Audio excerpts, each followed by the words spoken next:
All right, so now we're gonna learn our shield block. Now, I call it a shield block.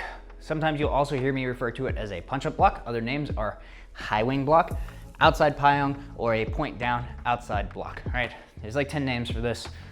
This is what it looks like. You can see why I call it a punch-up block, because it's like I'm doing an uppercut, right?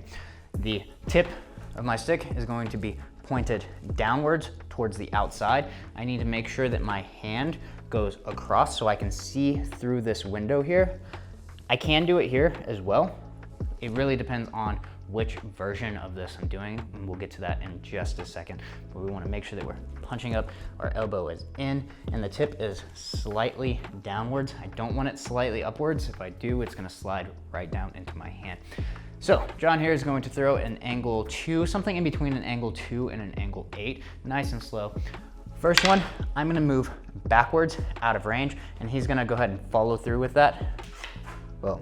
All right, so this is the more of a belated option. He is striking, I'm here, and I'm moving out of range, and this is to slow down his momentum. Sometimes it's to propel my stick around so that I can hit him really hard. All right, one more time, I'm in range, boom, I'm moving out of range. And again, I try not to move my front foot too much. I used to have a really bad habit of this, of going way out here and then not being able to counter back in time because I did too much of a motion. So if you can, practice here. You should be able to, go slow, you're gonna hit me on this one.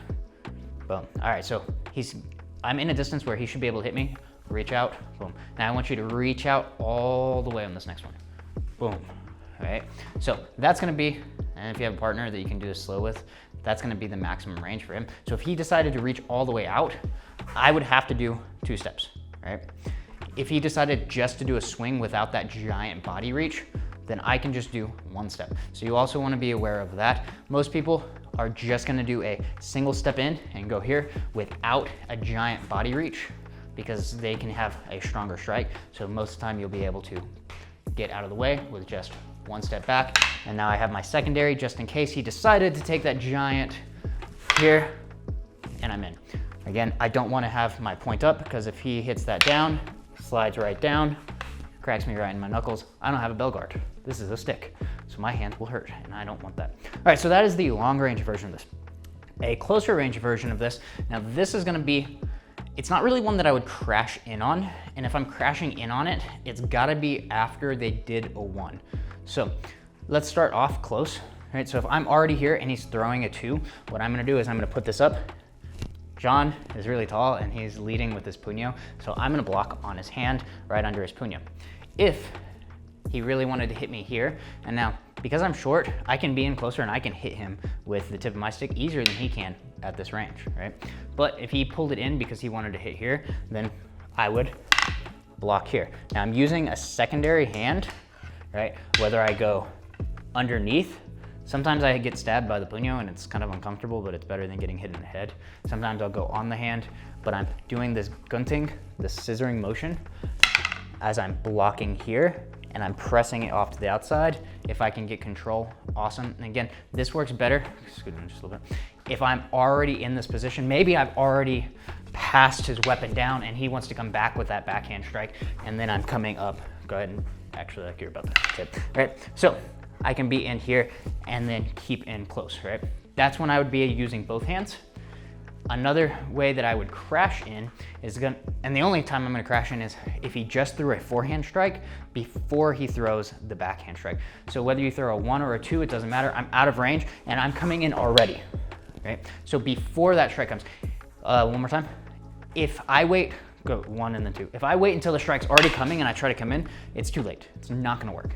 You're gonna get hit, you're gonna crash through. I'm coming in before that second strike comes because I know if he throws a forehand, he's gonna throw a backhand unless he decides to do some weird spinny loopy stuff, which I'm not really concerned about that either because then I'm just gonna crash into him. So if he throws a forehand, he's gonna throw a backhand afterwards, and I'm coming in before the backhand actually even gets started so that I can start going. But I can crash in and stop that angle from happening if I know that's what's coming.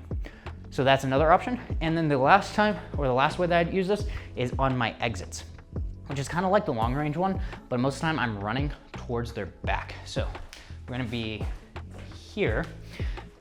So this happens And I usually do this right after I do a leg shot. So the way that I like to set this up is he's gonna end up throwing a 1 and then a 2, and I'm gonna throw, so you're gonna throw a 1, gonna be right there. So he's gonna throw a 1 and a 2, I go here, boom, and his 2 comes, boom, and I'm blocking it as I'm coming out.